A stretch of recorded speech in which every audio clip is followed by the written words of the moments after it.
ஆன்மீகவாதி என்ன செய்தார் பார்த்தீங்கன்னா, ஆன்மீக சொற்பொழிவு வந்து சொல்லிக்கிட்டு இருக்காரு.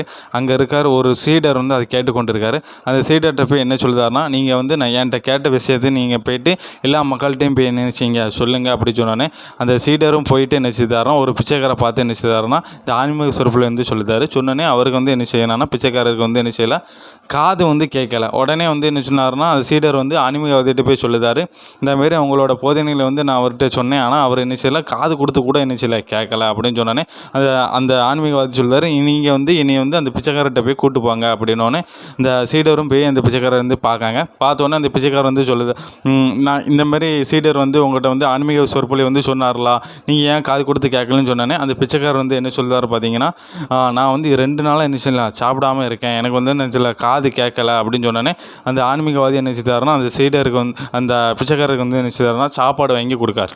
சாப்பாடு வாங்கி கொடுத்தோன்னே வச்சுருங்கன்னா, அவர் பசி அறிந்து